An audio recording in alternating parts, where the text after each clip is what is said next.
ಈ ಒಂದು ವಿಡಿಯೋದಲ್ಲಿ SSP ಸ್ಕಾಲರ್ಶಿಪ್ಗೆ ಯಾರೆಲ್ಲ ಅಪ್ಲೈ ಮಾಡಿದ್ದಾರೆ ಸೊ ಅವರಿಗೆಲ್ಲ SSP ಸ್ಕಾಲರ್ಶಿಪ್ ಅವ್ರ ಕಡೆಯಿಂದ ಆಟೋಮೆಟಿಕ್ ಕಾಲ್ ಬರ್ತಾ ಇದೆ.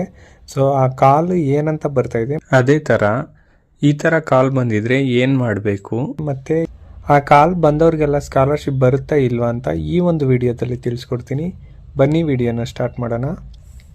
ಸೊ ಸುಮಾರು ಜನ ವಿದ್ಯಾರ್ಥಿಗಳು ನನಗೆ ಕಮೆಂಟಲ್ಲಿ ಕೇಳ್ತಾ ಇದ್ರು, ಈ ಥರ SSP ಸ್ಕಾಲರ್ಶಿಪ್ ಅವ್ರ ಕಡೆಯಿಂದ ಆಟೋಮೆಟಿಕ್ ಕಾಲ್ ಬರ್ತಾ ಇದೆ, ಅದರಲ್ಲಿ ಏನಂತ ಹೇಳ್ತಾ ಇದೆ ಅಂದರೆ ನೀವು ಲಾಸ್ಟ್ ಇಯರ್ ಮಾರ್ಕ್ಸ್ ಕಾರ್ಡ್ ಯಾವುದಿರುತ್ತೆ ಸೊ ಅದನ್ನು ಅಪ್ಡೇಟ್ ಮಾಡಿಸ್ಬೇಕು ನಿಮ್ಮ ನಿಯರೆಸ್ಟಲ್ಲಿರೋ ತಾಲೂಕು ಆಫೀಸ್ ಮತ್ತು ಡಿಸ್ಟಿಕ್ ಆಫೀಸಲ್ಲಿ ಅಂತ ಹೇಳ್ತಾ ಇದೆ.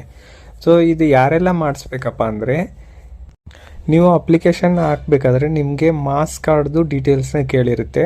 ಸೊ ನೀವು ಅಲ್ಲಿ ಎಂಟರ್ ಮಾಡಿರ್ತೀರ, ಬಟ್ ಸಮ್ಟೈಮ್ಸ್ ಅದು ಏನಾಗಿರುತ್ತೆ ಅಂದರೆ ನೀವು ಎಂಟರ್ ಮಾಡಿರೋ ಮಾರ್ಕ್ಸ್ ಕಾರ್ಡ್ದು ವೆರಿಫಿಕೇಷನ್ ಮಾಡೋಕ್ಕೋಸ್ಕರ